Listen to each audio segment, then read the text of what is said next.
das im Bett liegen.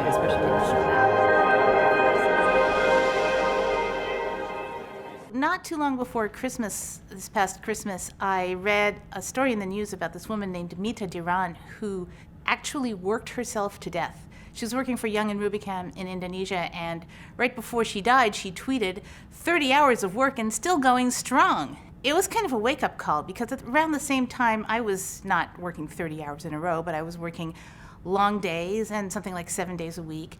And it had penetrated my skull that what I was doing was not sustainable, and it wasn't leading to good work either.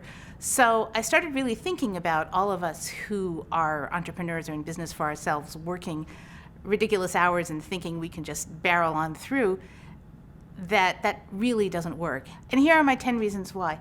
The first is quantity kills quality. You may think, oh, you can do this, and then you can do this, and then you can do another thing. But the more things you pile into a brain that's overloaded, the less you'll do each of them well. So if you need to be excellent in your work, as all of us do, working at too many things too hard, too many hours, is going to make that very hard to achieve. The next thing is that it matters how much sleep you get. It matters for your brain function, it matters for your mood, it matters for your ability to lead and communicate with people. Arianna Huffington has become a sleep evangelist after she actually fell asleep at her desk, fell face forward and broke her cheek.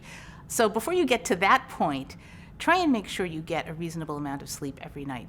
It really does matter. And then there's the fact that you suck when it counts.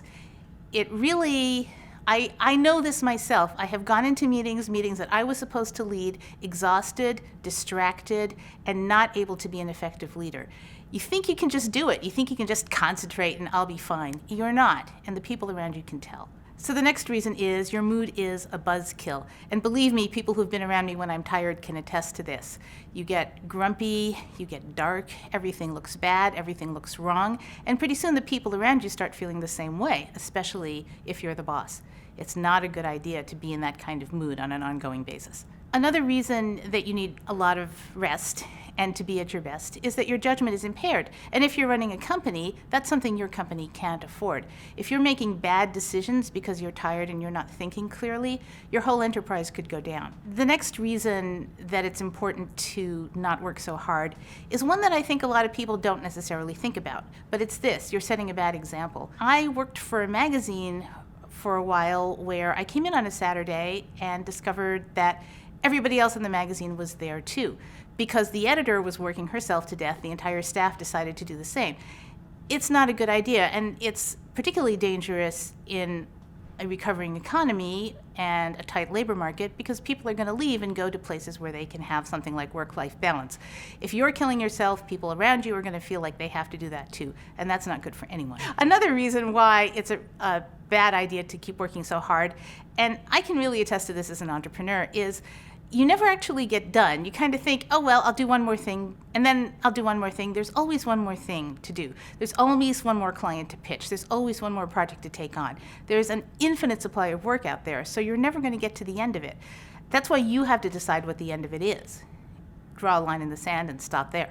Another reason that it's important to stop working so hard, and this is another one I can attest to, is that you can hurt your relationships with your family and your friends.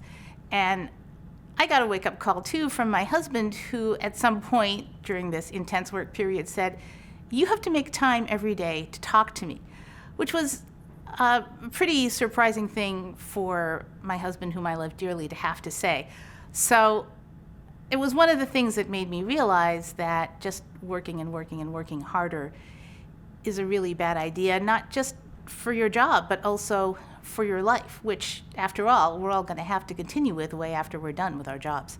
Another reason why working too hard is really bad for you is that you can screw up your own health. What I said before about sleep is just one example of how. Another is not getting enough exercise, which God knows I struggle with, and not eating the right things, another thing I fight with.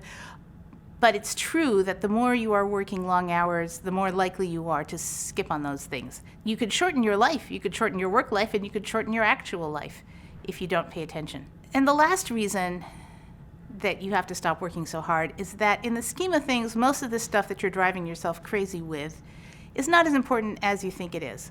You might stay up until 2 in the morning and working on a project and then find out that it was the wrong project, or the person that you did it for didn't really want it, or the pitch that you did doesn't really succeed. Most of the work that we do is not as important as we think it is, and most of the deadlines that we fight to meet are not as important as we think they are either. Most of them could be moved, renegotiated, they're a little bit artificial, they have a little air in them. There's always more work to do. There's always things that seem more important. Ultimately, finding your center, finding a way to be at peace in the middle of work is more important than any of them.